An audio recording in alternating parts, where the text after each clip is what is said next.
and justice in the region. I thank you, Mr. President.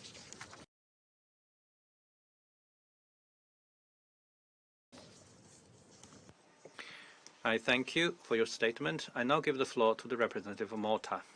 President, I also thank you, Dr. Tedros, for your very moving statement. And I also thank Mr. Gilani for his briefing on the humanitarian and health crisis in Gaza. Malta expresses grave concern at the continued deterioration of the humanitarian situation in Gaza.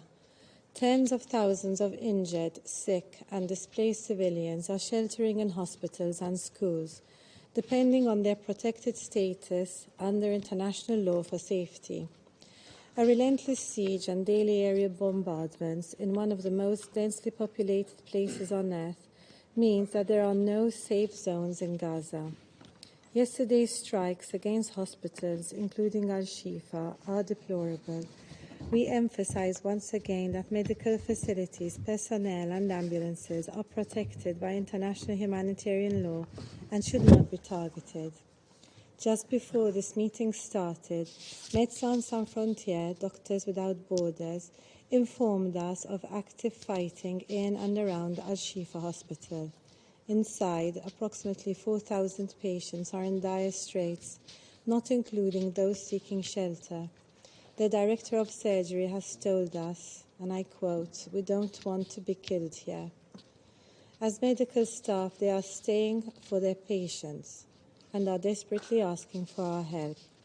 One of our roles in this chamber is to ensure medical staff can work without danger to their very lives. Meanwhile, the health system in the enclave is completely collapsed. The scarcity of medical supplies, fuel, water, and food are depriving people of the essentials for their survival and preventing treatment for severe wounds and illnesses.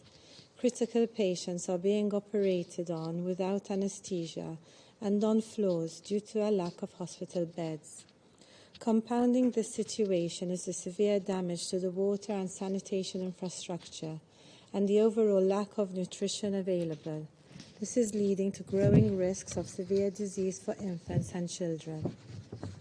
Malta welcomes the Israeli government's announcement yesterday for daily pauses to ensure the safe operation of humanitarian corridors. However, we must also stress that to protect civilians in Gaza, longer sustained pauses are needed to allow for humanitarian actors to adequately access and address the rising needs of the civilian population. Such efforts must include urgent recovery operations for persons trapped under the rubble. Malta therefore reiterates its call for a humanitarian ceasefire and stresses the importance of adequate humanitarian pauses in leading up to this. We cannot speak of the humanitarian imperatives without adequately referring to the ongoing hostage situation. Over 200 people, including elderly, children, and even infants, are still being held against their will.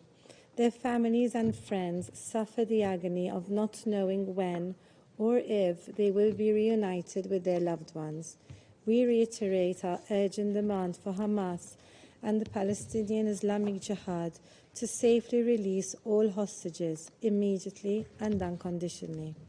Malta also reiterates its categorical condemnation of the unjustifiable terror attacks of 7 October by Hamas against Israel and her people, and the indiscriminate rocket fire which has continued to take place since. We underline Israel's right to protect its citizens from such acts of terror.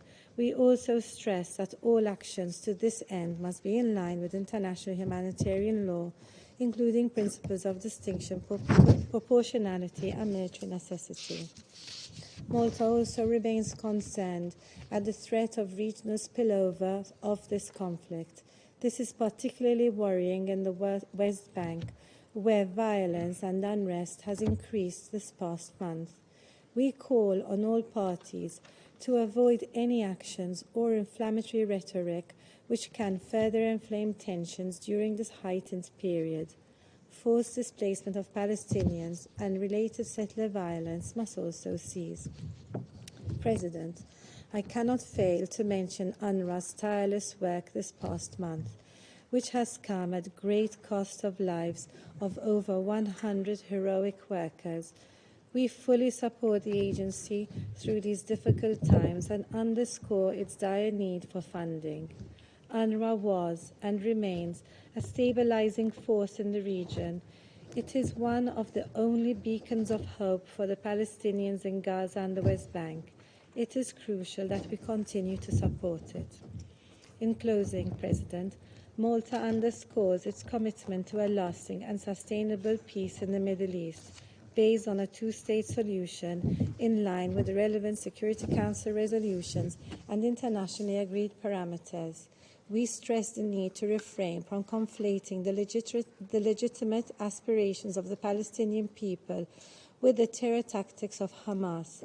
It is only through a fulfillment of the Palestinian people's inalienable rights, including to self-determination, that we can effectively relaunch a credible peace process. Thank you.